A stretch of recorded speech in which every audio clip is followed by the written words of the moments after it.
and I literally slipped up, and as I was going, I was like, I'm landing in the wrong place. That's me. I'm done. Cheers, guys. It's been fun. Thank you. Yeah. But I didn't. I landed, and it was clear water, and I was like, oh my God, thank God. Now Was camera rolling? Yes. Oh, there you go. So now I'm gonna just continue playing. Yeah. Playing unconscious, and I did. Thank you for being here. This is really dope. I wanted to have you on for a long time. Oh, yeah. Welcome back to Storytime. We're here today with Natalie Walsh. She is an actress, a dancer, a stunt woman. You've basically taken over every different profession that there is to do in the industry of entertainment and performance. So congratulations on that, and thank you for being here. Thank you. Glad to have you in. Yes. How's things going? Good. Yeah. There's a project that's going to be happening soon. I think I can say it. One Piece. You One can. Piece season 2. You can. Congrats. Yeah. Thank you. That was your most recent. That we did in 2022, and it was quite a long project. It was about 8 months. Yeah. And I think it ended like August 2022. So it was a recent one. Yeah. And that was season 1, and that was an awesome project to work on. Yeah, it looked incredible. Yeah, really, just big sets, massive. The story, what we got to create, like as the stunt team, working with the cast and crew, everyone was just phenomenal, and all the cast were incredible as well. Yeah. Armand was on that. The first season. We just finished the project within our. Yes. Armand, yeah. Yes. Super good. Yes, yeah. Yeah, he was on that, and he was telling us the set we won now. He was telling us about his experience with One Piece and how incredible it was. Yeah. That they'd have a day of filming a scene and the background not looking the way they wanted, and they would just be like, "We need to build another ship and just place it there." And I was like, "Oh, so they just built?" He's like, "No, they just built another like life-sized wooden pirate boat ship thing because they wanted it for background." I was like, "Cool, okay, we don't know that now." Like crazy budget on a show that big. They were very specific on what they wanted, which I think was the genius that came out of the show. You know, I think when someone is so specific on how something needs to be told to the world, it was just another level of brilliance to the writers, how they created it and how everyone just came together and brought it alive. You know, and from the stunt side, it was so much fun for all of us to actually create something that came from the background of animation, because then we also got to have so much fun with it. Yeah. And one of our guys, Sean, was a fan of One Piece, like the manga, so he knew all the characters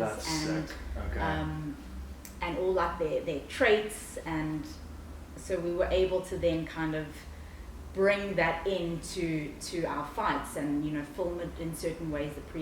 The fight previses that we did, film it in certain ways to explore those different characters and bring out like their powers and how they move, and it was a lot of fun. Very. I so really wanted to be in on that gig. There were a couple of friends of mine that were having such a jaw on that set specifically. Babe, can I ask you a favor? Please, can you just check on top there that both sound levels are running? Yeah, they are. Sorry, I just want to make sure that the sound is solid. Thank you.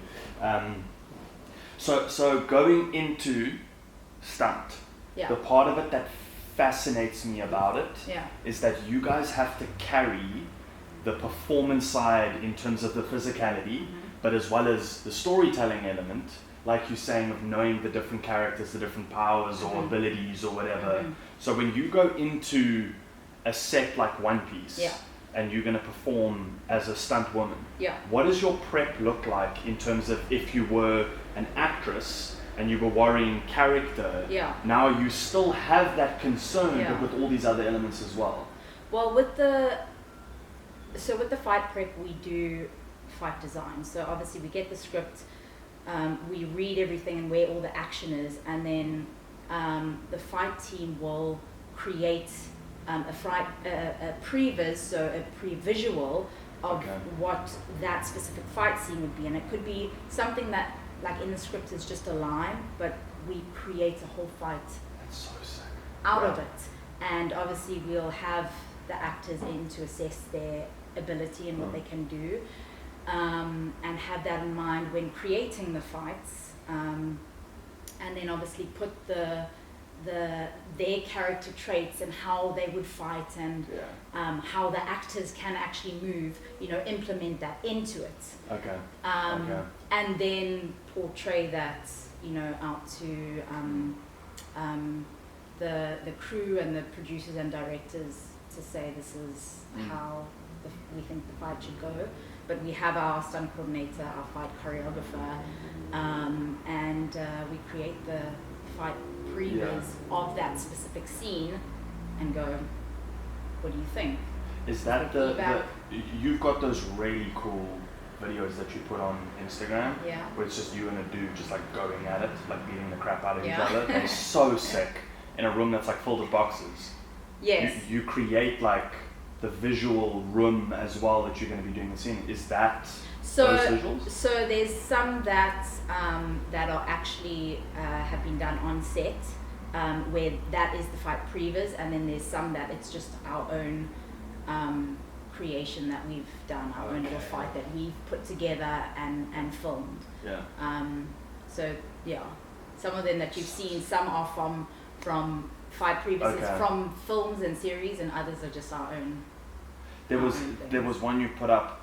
I don't want to call it like the pole. Staff. Yes. I was like, is it a pole? Is it a stick? A lot of people are like, that's stick. I'm like, the staff. The staff. Yeah. So all the choreography that you're doing with that. Yes. Is that a specific avenue of stunt that you now have to learn how to work with that? I want to call it like a prop. It's a specific weapon, yes, that you need to learn the form of. You have obviously knives and swords and weapons and firearms, different things, and it's learning how to move with it. And obviously they have it in martial arts forms, but yes, it is. You have to learn it like on. It's a separate thing. And then you have that as an avenue of like, hey, this is what I can offer, like to a set, that kind of movement as well. Yes. So dancing and the impact that dancing has had in your life, and obviously all your achievements in it. These are kind of going like hand in hand, right? Because I'm thinking of the way that you move for those scenes. If it was like me doing that and I don't have any dancing experience or accolades of any kind, like my movement would look a lot more awkward. I definitely feel that dance has helped me hugely. Dance is like, it's a language of movement, and especially with the dance I grew up doing, I trained in ballet, contemporary, tap, hip-hop, acrobatics. So I was very versatile. I jumped between everything, and it's really,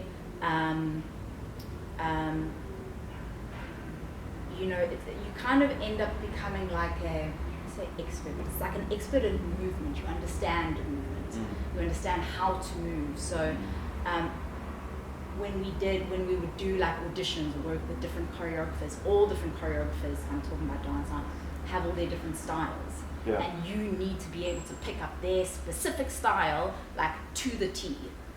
So when it came to getting into stunt work, and learning how to move that way, it's just watching and understanding movement, and it's like your body just tunes in, kind of connects to it, Obviously you do, when getting stunts, you do need to then learn the certain techniques and forms of like certain martial arts and kicks and, different things, but there's a lot of there's a lot of stunt performers that have come from dance backgrounds.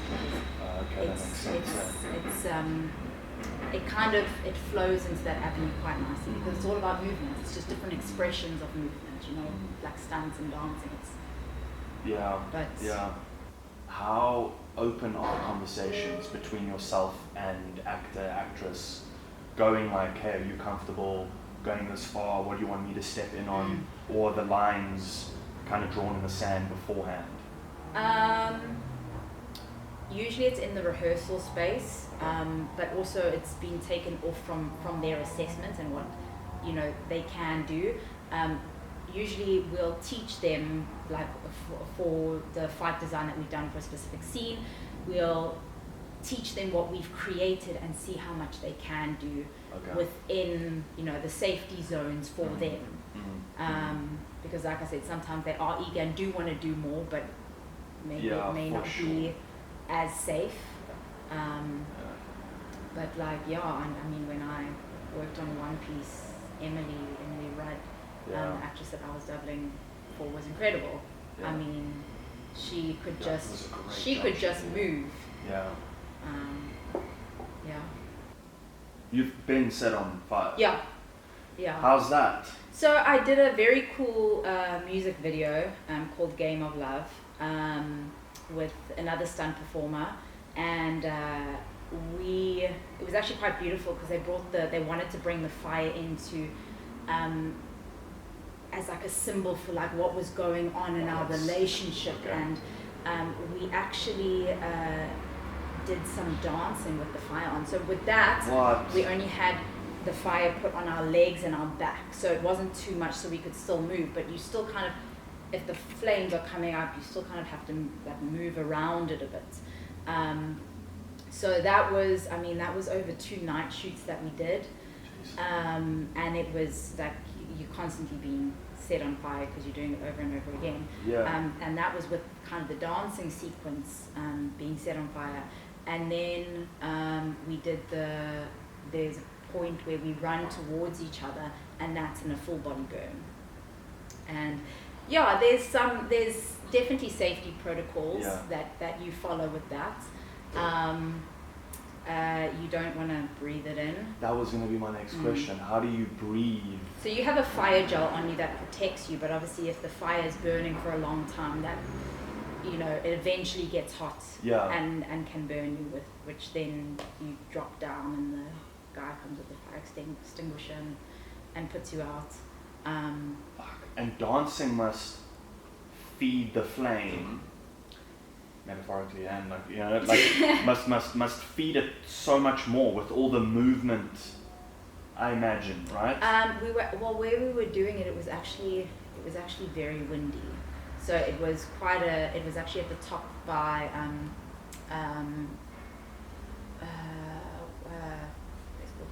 by Artscape. There's top area. So we were doing it outside, and it was cold and it was very windy, which was making it a little bit harder with the flames. But they just put kind of more petrol on us to light us up more. And then there was a moment where it just like, woof, and I just had to drop down, and they put me out. And do you do any training of like how to keep your cool? Like how to keep your heart rate of like, okay, everything will be fine. I know I can be on fire for 2 minutes, or like whatever it is. I had done a fire burn workshop prior to that, to see how you are, and for other people to see how you handle it. Because some people are like, I'm cool, and as soon as they set on fire, they freak out and they just run. Which is, you don't want to do that. Just drop down and they'll put you out. But they tell you like how to move, what's best to do, what's not best to do. Don't breathe in. So like if you feel the flames kind of coming around, just make sure your mouth is closed, or you're breathing out. If you're breathing in, it has to be at specific moments if the flames are around here. So it's just being hype. You just have to be aware. But that's with overall stunts. You know, with stunts, you constantly have to be aware and ready to react to anything, because even when you do fight scenes, things go wrong. People forget stuff. The camera's maybe in a different place, or something's been moved, or you have to be able to just adapt in that moment. It's like your reaction time has to be pretty much like on point. I mean, like accidentally punch someone in the face? It wasn't with my fist. It was with my sword. But it also happens sometimes with distance, but I've been punched in the face by mistake. Oh, okay. Twice, yeah. Cool, yeah. Yeah, it's just a random black eye, yeah. But it's funny because it happens, and then actually one of the times it happened, like I got punched, and then the guy who did it, he got a because usually you carry on, like unless you kind of dying, you pretty much carry on, one less, something's broken or whatever. But as he punched me, I could see he realized, and his face was like, sorry. I was like, it's fine, carry on. Keep going. Yeah. And then, I just had a very swollen black eye, but it happens. Yeah. Like, we obviously try to keep things as safe and controlled as possible. But, for sure. You get caught up in adrenaline and fighting with different people. And would you make a good stunt double? Would I make a good stunt double? Just anyone. It's like a quiz. Oh, and right. So we're going to take the quiz. Okay. Okay. I'm like, I already work as a stunt double. What do you mean? Yeah, I want to see what this thing says. Okay. I took it this morning. I'm not going to tell you my result. Oh, gosh. But I took it this morning. I don't know if I trust this. Okay. I don't know if I do either. But some of the questions are really interesting. Okay. So this is like a serious interview, right? Okay, let's go. So like you here now, yeah. It's John Wick 7 right. at this point. Okay. Or Cinderella, which is now the female. Cinderella? Yeah, aren't they doing like a Cinderella's like the female John Wick? It looks pretty gangster with Anna Diarmas, I think. Okay. Is what they're doing. Yeah, okay. I think. I could be completely off. No, I think there's something there. Okay. Natalie, thank you for coming in today. It's a pleasure to have you here. Pleasure. Thank you. As you know, there is an opening in this movie. We're looking for one of our head stunt coordinators. Okay. And we just want to find out if you'd be a good fit for the job. Okay. Which sounds like a fun first date? No bullshit. Dinner at a nice restaurant, going on a long hike, go-kart racing, or robbing a liquor store? Go-kart racing. Good answer. Yeah, thanks. What kind of stunts would you be interested in doing? Explosive stunts, automobile, hand-to-hand, or falling from heights? Hand-to-hand. What is your favorite genre of movie? Drama, fantasy, thriller, or action? Action. Here are 4 actors who have done their own stunts. Who's your favorite? Tom Cruise, Keanu Reeves, Jackie Chan, and Jason Statham. I'm going to go old school and say Jackie Chan. I agree. Dope. I mean, good call. Cool. Interesting. If you weren't a stuntman, what kind of teaching job would you have? Teaching elementary children. Clearly I need that. A physical education teacher, a skiing instructor, or a skydiving teacher? Oh. I think I'd say skiing. A skiing instructor? Only because I've actually never done it. I've always wanted to. I've never been skiing either. Wait, what skiing are we talking about? Water or snow? It's a good question you have there. Because I automatically went snow. I also went snow. Okay, let's make it snow. Yeah, as soon as I read skiing, I didn't go, is it water skiing and skiing? Water skiing and skiing. It's like the Tinky Twinky thing. Okay. What do you think about actors who do their own stunts? Oh, this is going to hit home. They feel like they have something to prove. It's a bad idea for liability purposes. Maybe they wish they were stuntmen deep down. It's taking the job away from the real stuntmen. I mean... There's no positive options here. I'll be honest with you. Yeah. No, none. Let's go. Maybe they wish they were stuntmen deep down, because that's me. Yeah, I would be like, oh, I want to do it myself so that I can show them that I'm a part of the end people. The end people? Yeah, like the end dudes. Which series of stunt-heavy movie is your favorite? Fast and Furious, Mission Impossible, Indiana Jones, or Rush Hour?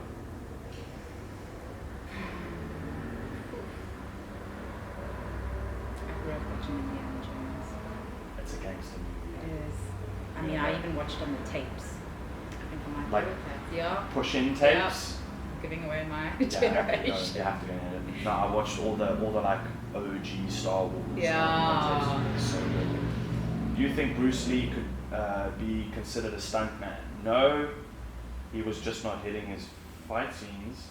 If he was making one action scene like another, yes he was. Yes, but a very limited one. Or yes, the greatest hand-to-hand combat stuntman ever. I mean, I'd probably go with the last. He is, right? Yeah. Like, who did stunt better? I feel like it was him then, Jackie Chan. time zone. Yeah. Yes. Which risky activity sounds like it'd be the most fun? Rock climbing, bungee jumping, skydiving, or driving over 100 miles on a crowded highway? That doesn't sound fun. Like that they were crowded. Yeah. I've done skydiving.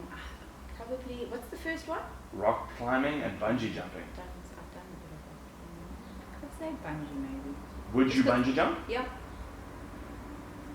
I just haven't done it yet. What, like blow crowns? Yeah, probably. I prefer the thought of skydiving because you're not attached to anything. Bungee jumping to me is the most terrifying thing that someone can do. It makes no sense to me. We're just going to strap your feet in to this cord and then just send you over the edge. It's exhilarating though, it's adrenaline. How was skydiving? Oh, it was amazing. You know what was quite incredible about it was so when you're sitting in the plane, like the like sides, but at the bottom is, have you done skydiving? No. It's kind of clear, like a window. So when you look down, not just like out, when you look down, you see everything. Like there's only a little strip that's solid, that's not clear. Everything else is like, so it's when you're high up, it's like, oh my gosh, that looks intense. When you go out, as you're falling, that's the initial like, but then as you go, it's like you have no control. You can't control anything in that time. You have to only surrender, and that's the beautiful part about it.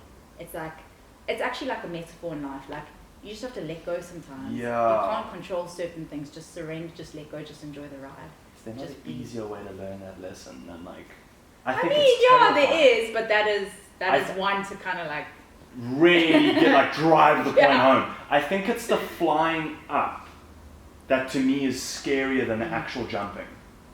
Yeah, if you're scared of heights, it would be. Yeah, that moment of seeing how high I am and then getting onto the edge. Then just, like again, you would have to push me out. There's you'll be strapped to the instructor. Yeah, so he's gonna have to fight me out the plane. And you are on the front, so when he's kind of shimmying like out the doors, you're kind of like hanging out already. See, that also like, oh, that freaks me out. You're thinking about it now. Yeah, a friend of mine, solid big boy, like weightlifter, like big boy, ex-professional rugby player. He's been on here many times. Yeah. Went bungee jumping. Okay. And at the time, he was weighing 112 or 115. Right. And at blow crowns it says like limit 110. Oh gosh. And he went forward with all his mates, and like the night before, great laugh. Oh, let's all go bungee jumping until it's the actual time to do it. And everyone's like, I don't know how I feel about this. Yeah. And he was like, guys, I'm over the weight limit. Like I'm too heavy to do the jump. And they're like, no, it's fine. Just wrote 112 on his hand, and we're like, go for it. And I was like, sick. I'm never bungee jumping, ever, because riding it on my hand isn't going to change the fact that I might hit the deck. Like. And he was fine? Yeah, sent in, everything was cool. He had like apparently some like little extra support thingy that they put on. I'm like, that doesn't make me feel any better either. So that's off the cards. Off the cards. Oh right, we still got more questions. I forgot. Oh, yeah. I don't know how many are on yet. You went bungee jumping? Yeah. If you told your friends that you were going to be a stuntman, what would they say? Stunt woman, sorry, everything says stuntman. Okay. They would laugh at me, they would ponder, and then say, I can see that. They would encourage me to do my best. It would be like announcing something they already knew. Last one. Figured.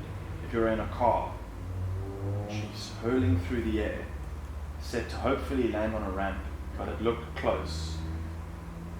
Oh, to not making it. What would you think? I'm dead. I hope I make it. Prepare for impact. Well, this is awesome.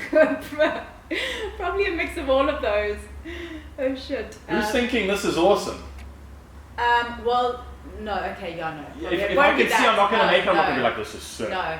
Probably, I hope. What was it? I hope I'm going to make it. I hope I make it. Yeah. Yeah. I mean, that happens at times. Sometimes when you have to do something, there's a lot of different things in place. Like for example, there was this one. I mean, it's happened a few times also with a lot of stunt films, but I had to do this fall into the ocean, and it was like, this was in Morocco, and it was quite far out on the rocks, and the waves were quite wild. And I was doubling an actress, and I had to pretend like I slipped and fall in, but obviously I have to wait for a big wave to come first. Now when I was far out there, it's all mossy, it's very mossy, the weather's bad, the ocean is rough, and the rocks are kind of like going down, so even standing there, it's slippery, it's like I'm gripping with my feet, and I'm waiting for the right wave, but then for the stunt coordinator to call action. So it could even be a big wave that kind of hits my feet that make me feel like I want to go, but I have to carry on gripping until I hear action. But the frog squad, Those water guys, they're great. They had said to me, so you can't fall here, you can't fall here, you can't fall here, you can't fall here, because there's all kind of jagged rocks like under the water. So you can only fall here. Okay. And now where I was standing, there were kind of rocks around me, so it was like almost like a little cove, and the waves were smashing against it. And once I also do fall, I have to pretend that I'm unconscious, so be within those smashing waves. And I was just like, I can't even see those jagged rocks. Yeah, you're just taking a shot in the dark. Yeah, and I was just like, okay, I'll do my best, and hopefully I fall in the right place and don't die. Fuck, you really can't do anything else in that moment, eh? It's kind of like this is what it is. You can't really, And anyway, when I did it first, and I fell, and I just felt clear water, I was like, okay, I made it. Now I need to act unconscious, And now the waves are taking you, and you're just hoping you don't get smashed into rocks. And I was good, and we did it about 3 times, but then also the tide was coming in. Tide changes, yeah. And one of the times, well, actually the last time, as this big wave came, he hadn't called action yet, but it actually made me slip. And I literally slipped up, and as I was going, I was like, I'm landing in the wrong place. That's me, I'm done. Cheers guys, it's been fun, thank you. But I didn't, I landed, and it was clear water, and I was like, oh my God, thank God. Now was camera rolling? Yes. Oh, there you go. So now I'm going to just continue playing unconscious, and I did. And then I popped my head up, and everyone's standing at the end of the rocks looking over. Please be alive, yeah. And I was like, I just carried on, because that's enough. I did that on purpose. I thought we needed something new, something fresh to the scene. Yeah. So you always you always try and perform and execute a stunt as calculated as possible. But a lot of the times there's certain things that are a little bit out of your control. Especially that's nature, right? Like, what are you going to do about that? And you can't actually see those rocks. Yeah. But even when you're kind of slipping, it's like you have to find ways to see things or know where you are. Or, a lot of the time doing action, it's like you can't physically, your peripherals have to be open all the time, and that's also where dance comes in. Kind of going from being on stage and working with other dancers, and if something happens, the music cuts out, or not just even something happens, you have to be all in time together. Obviously moving to the music, but if something happens, you still need to be in sync, so your peripherals are open all the time. Which helps hugely during fight scenes. You just made me think of like a memory of doing a dance performance in front of a crowd. Was this it was so bad. I was going to say, was this not Kissing Booth? No, that was a lot of fun. That was so much fun. The throwing Joey thing for that was improv actually on the day. And they were like, that worked, how high can you throw it? And I was like, well, how much space do I have? Yeah. And we practiced like this really high throw that she could do that backwards thing where she like touches her hands to her feet kind of. Yes. You know what I'm talking about? Like throw up, touch, and then she lands down again.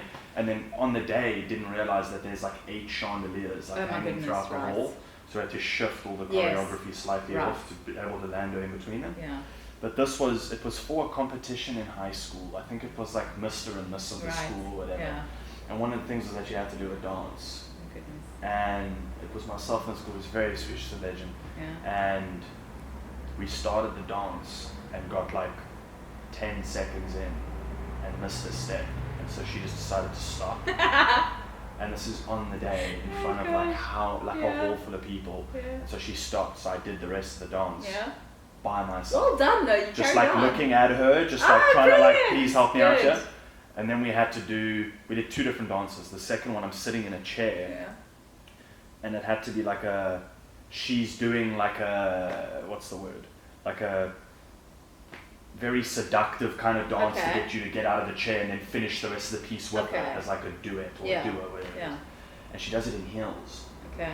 And she had to come from backstage, walk around the chair, and then like plant herself in front of me on the chair. Yes. And as she planted herself, the heel of her heel snapped off and shot across the stage. And she's looking at me, and I'm sitting in like crowds there, and I'm saying, look, just keep going. Just don't stop a second time. Like just keep going. She had to do the rest of the dance with one foot being higher than the other, and so she had to constantly try to like make up for the heel missing. The show must go on though. It was the worst experience of my life. So and I was just like, this is not going well. We didn't win. Oh gosh, I'm sorry. I've also had so many. I mean, my heels got stuck in my clothes that you have to rip off, or I was in this one thing and it was clipped in the middle and it popped open, and you just have to. It is what it is. No, I just kind of held it closed and like shimmied off stage quickly. That you can't. You can't just. Yeah. You know? Yeah, people would be like, is this part of it? Is it not a part of it? Do we clap? Yeah. But it was funny because that was like a trio with two other guys. So as I went off, they were like it was also kind of quite a seductive trio. Yeah. So it was them working with me all the time. So I had to quickly go off and then go back and safety pin and back out again. It happens. The show must go on. Jeez, I wasn't happy that day. I need to do a dance thing again. If you were in that scenario, let's say the one now slipping into the ocean, right? What kind of music goes through your head? Opera, classical, slow piano music, or hardcore thrash metal? Opera. I was going to say that as well. Yeah, as you're falling. I feel like that's just more dramatic. It is, right? So you can go slow motion with that. Yeah. Which should never ever be used in stunts? Children, animals, extra gunpowder, or children riding animals with extra gunpowder? Oh my gosh. Probably the last one, but the third one as well. I mean, extra gunpowder. Yeah, but I'd probably say the last one for now, just because that just sounds. Cover all bases. Yeah, extra gunpowder. Jeepers. Which one best describes a WWE wrestler? An actor, an athlete, a stuntman, or all of the above? Probably a stuntman. Would you go into wrestling? No, I wouldn't. Not. But they are performing. They're performing. Yeah. So it's kind of like live stunts in a way. Well, like seeing what Logan Paul's been doing. Yeah. In the WWE has been incredible. Yeah. Like, don't know much about the dude in terms of what kind of person he is. Don't know. But the performances that he puts on, like those high jumps and everything, are crazy impressive. How many more questions on this damn thing? Oh gosh. I thought you did it. I did. But I guess. You're right. I did the A, B, C, C, C, C, A, B, A, B. I did one of those. Does it go on? Yes, it's but it treks. Okay. Forever. My result was, don't do it, maybe you should consider another career. Well, I'm doing it already, so. Yeah, well, there you go, you're ready. There you go. Like, they asked me, like, what should a good stuntman eat for breakfast? And I'm like, why would that be? Everyone's different. Well, I'd hire you. Thank you. If we got this far in. I'm not going to ask you what you eat for breakfast. Funny. And how much should a cinema ticket cost? We're not going to do that. No. You're hired. Well done. Thank you. What is dope about asking you questions like that is that 6 stories came out of it. Yeah, actually. There was a story we mentioned outside earlier that I really want to touch on because that's a fascinating story that you mentioned of getting into an accident as a kid when you were 8 years old. Yeah. The name of the device? Microlight. A microlight. You had a microlight accident at 8 years old. Yes. And they wanted to amputate your leg. Yes. When you were 8, were you already in dance, performance? Yes. Okay. So like for anyone getting your leg amputated is like a huge thing. But you were already on the trajectory of like, oh, this might potentially become my life and career. I love dancing. So that was like always sort of the plan, was to move into that. I mean, I was young, I was 8, but I just knew I loved it. I had started ballet when I was in primary school, 3 years old, and then I started other forms of dancing when I was 6, and that was actually from just watching. My mom also was a dancer back in the day, and I watched her show, and I saw her, and I was like, oh, I want to do that. So when I was 6 years old, then I went into contemporary tap, hip hop, acrobatics, all from 6, yeah. All at the same time. Yeah. Jeez. And I loved it. Yeah. And then when I was 8, I had this microlight accident. We had family friends who used to fly microlights. Okay. My mom was learning to fly solo, so we'd all kind of go to the airfield like every Sunday, and it was a vibe. You know, they were taking other people up for flips and flying around, and all the kids were on the kind of 4-wheelers and peewees and running around, and this one family friend often would take like us up, and this one day he was actually packing the microlight away, but he had promised he would take me up at the end of the day. And then I went to him, I was like, you promise? And he was like, okay. And then he took me up, and I was literally so with the microlight, it's 2 seats like that, and it almost looks like a tricycle. It's got 3 wheels and then paragliding wings. And I was sitting in the front because he can handle it from the back. And I was like also like a little tomboy then, so I was just in a t-shirt and baggies. I didn't even have shoes on. And I sat there, and my legs were too short to reach the front, so they were just hanging. And we went up, and there was a malfunction in the engine. And the last thing I remember was him calling Mayday to the airfield. That's a terrifying moment, even as an 8-year-old, because we all know Mayday. Yeah. Jeez, okay.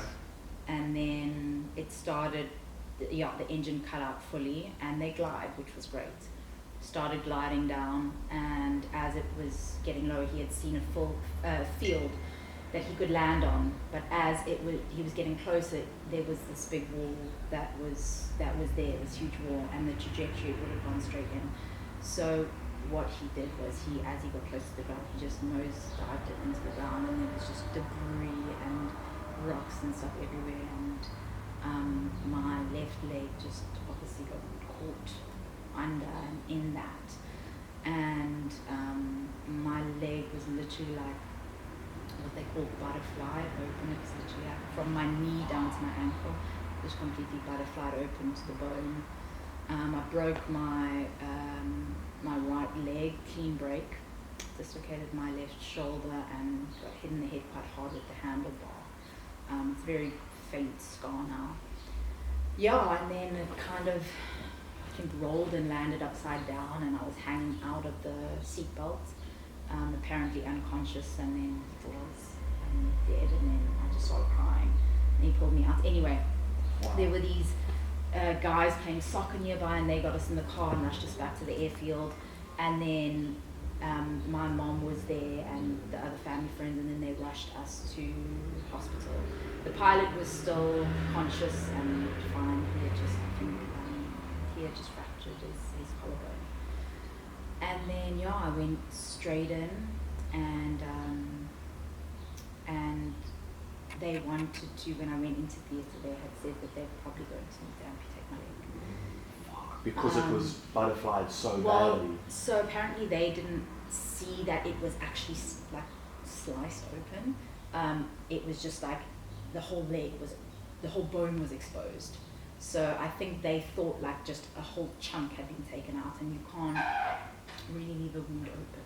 So they had said that they'd do skin graft and put it on my leg, but if the skin graft doesn't take, then they're going to have to amputate my leg. And I think throughout that time, they had then realized that actually it was just literally butterflied open to the bone. So eventually then they had to close it. So I ended up having 7 operations on my left leg. That's just this one, not even the one that you broke. Yeah. Did they operate that one as well? No, that was just in a cast. Where did you break it? At the ankle. Okay, so it wasn't like a femur snap. No, but it was still, it was a whole leg cast, and then this leg was constantly in a, like, bandaged up. I was in a wheelchair for a while, and then eventually moved to crutches. But yeah, it's a process to go through. 7 surgeries. Young child, and going through like the hospitals and going into theatre all that time at that age, it's traumatic. But I definitely, there's also parts that your parent can only be with you so far. Yeah. And you're forced to just be strong at such a young age. And I definitely feel though that's it's partly made me into who I am. You also, when you're so young, I think you're not as not jaded, but you don't really have much idea or belief systems around negative things. Yeah. Like, you have your situation, but you're still a child. There's still happiness to you in a way. And they had said that I may not dance again. There was a lot of things that they said, but I just remember having, like, in my mind, like, 100%, no doubt, I'll absolutely dance again. And I think that strength in there got me up and going a lot sooner than they had than what, like, should have been. And I did get back into dancing, and I just had to be careful with certain things and strengthen my body and my leg up again. But yeah, it was quite a traumatic thing in our family and in my life at that time. And my mom to this day calls me her miracle child. Sweet man. Can you recall? So, I mean, at 8 years old, like you said, I find it fascinating as to how that would hit you. Like, at 28 now, someone who's like, I can only imagine, if not even so, where my head would go, right, after being told something. Can you recall the moment of being told, like, hey, the only option might be to get rid of the leg? Well, no, because I didn't actually know that information then. They didn't tell it to me. Really? Yeah, Okay. They told it to my mom. I didn't know it only until later on in my life. My mom had told me. Jeez, like, you only found out later. And would it have been hey, you have the choice which one you want to do, or it would have been like, there's no choice in this, if that's the direction it goes, it's a done deal? I don't really understand. So, like, I suppose you can't answer that with, like, skin graft. Yeah. It would have been, hey, we're going to do this off and see what happens. Yeah. Or it's like, if this off doesn't work, like, that's what we have to do. Well, I mean... Because 7 surgeries is like... Yeah. Look, obviously knowing that it was butterflied and that you can close it, knowing that you can fix it. Okay. It's not like it's just everything's destroyed and taken off, which usually that would then be skin graft. Yeah. But it does sometimes happen that skin actually doesn't take to that wound, which then you can't leave a wound open. So then that's kind of the route they have to go. Yeah.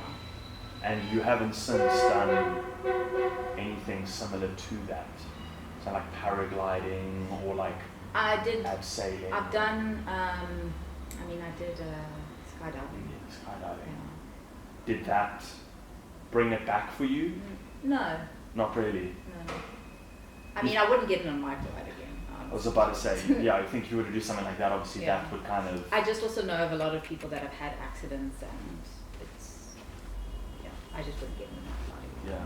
Yeah. I'm not going near it. It's the same I was telling you earlier, like the paragliding as well scares the crap out of me. Like, it's just so, excuse the pun, like up in the air as to like what the results could be of like this could go one way or the other. And there was also recently that accident off of Signal Hill. The under 20, I think it was the island coach, that the whole team went to do the paragliding off Signal Hill, and the coach went and something took them and they couldn't land it and they hit the rocks in the ocean and the coach passed as well. Which is just like, there's no ways I'm ever doing that. Like, not a chance. Bungee jumping and that, like, off the cards for me. Yeah. Is there something for you like bucket list wise that you're still like, hey, I want to do that? In the air or not? I mean, I do want to do bungee. So I'll watch.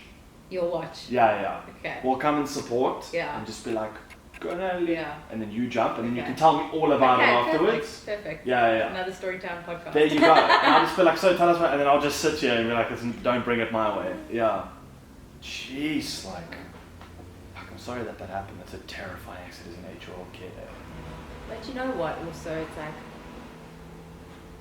I also trust that everything happens in life for us to learn certain things from and grow and get certain gifts and like I said, I definitely feel like, I mean, gosh, I could be a completely different person if I didn't have that accident. I mean, I don't know, you know, you never, like butterfly effect, gosh, you never know if you take something out of someone's life where you actually going to be. But like I said, I definitely feel like having to go have adversity in a time like that and just go through and, you know, always have in your mind like, I will be good.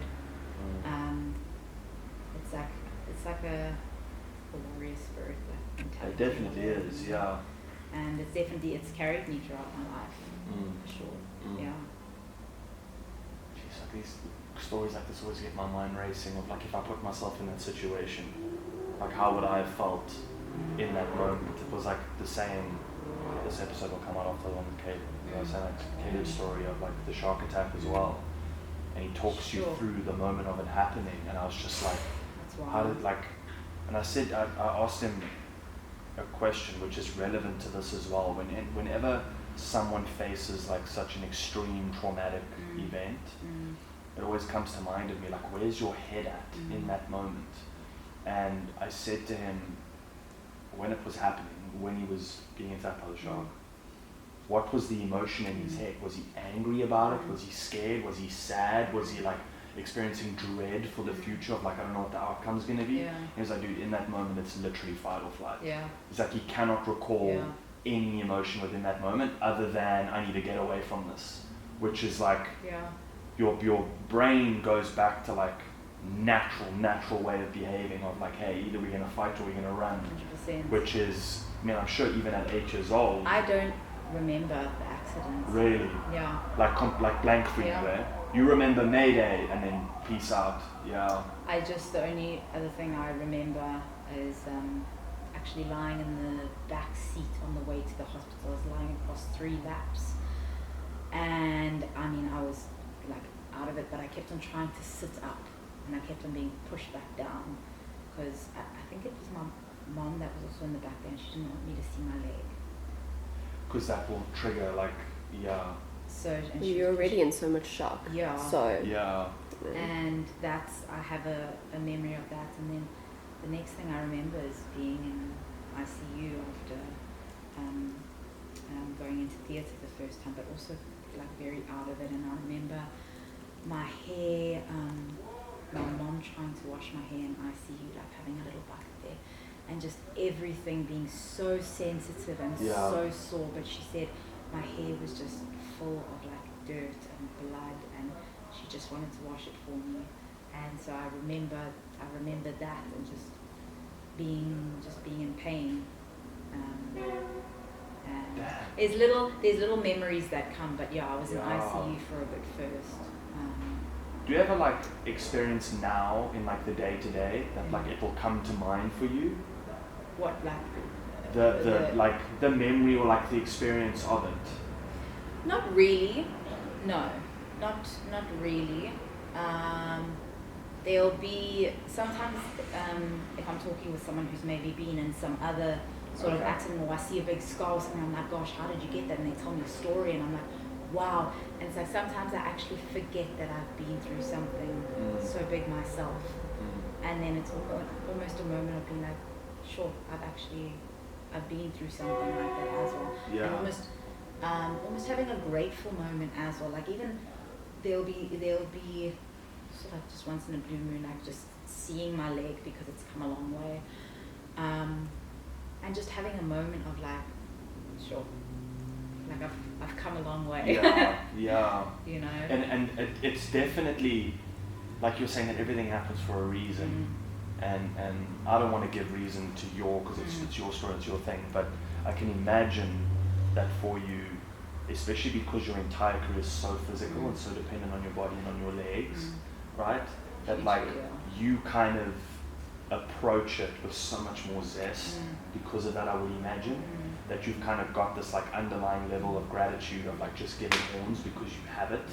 And maybe, you know, maybe things like that happen for that reason, because you definitely stand out amongst the crowd doing the same, you know, art form or the same kind of physical task. You would just be giving it horns so much harder because you have that underlying thought, right, of like, you know, let's hammer it, let's give it horns. Geez, like that's scary. Surgery for me is such a fear. Like walking into a hospital, the smell of a hospital scares the shit out of me. Like, I mean, even when I smell hospitals now, it brings a lot of memories back. Yeah. I'm also not the biggest fan of hospitals. No. How are you with like blood and like watching something like Grey's Anatomy? Does that freak you out? No.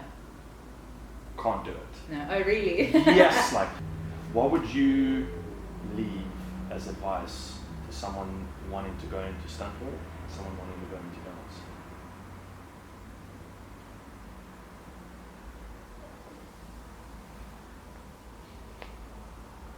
Do you want to do it because you feel passionate about it, or do you want to do it because it's cool? That's my question. Ultimately, I would just say follow your gut, what you really feel. What you really feel like you want to do. I mean, for me, going between kind of dance stuff and stunts and acting stuff, it's all different pools of expression, storytelling and movement, but I absolutely love it. And the thing is, if you don't do what you love, you feel it. You end up feeling it. You know, you're doing it for the wrong reasons, and then you lose out in certain drive or motivation. So it's more just going, does it resonate with you? Does it really resonate with you? Yeah. Then I can go for it, but I feel like I can't swear on this show. Oh, you can swear as much as you want. Yeah. Because if you have that drive and that passion, you can actually do anything. Yeah. You can actually do anything, but it's how much do you want it? It's how much do you enjoy doing it? Because especially like when it comes to dance and stunts, it's hard work. So you kind of have to love what you do, because there's a lot of time that goes into it, and you know it's skills that you have to work at, and it's discipline that you have to put in. You know, you have to like put that time in to work on those, and it's just it's long hours. So whatever it feels inside, do it because you really feel it, and not because it's the idea of it seems cool. Yeah, it does. It seems dope. I'll be honest with you. I'm definitely gonna do a stunt course or certificate or day. Yeah, you can do a day. You can, yeah? A lot of them. That'd be fire. Turbo action. Yeah, throw myself through something. That'd be sick. You can learn some basics. Yeah. Yeah, absolutely. That's sick. Dope. Absolutely. I mean, just you know, everything in life is just experiences. Just grab. Sometimes you don't know until you actually try something. Yeah. You know, you could do it and be like, this is so rad, I actually want to do this. Or you could be like, ouch, okay, I'm done. Yeah, tendonitis, you know, I'm just all fucked up. Yeah. No, that's a good idea. That's sick. I like that. That was literally just going to be my closing. And you came back here just to do that. Like, I was going to end off right there. Yeah. But thank you so much for coming in. It's so lucky to have you here. Yeah, thank you so much.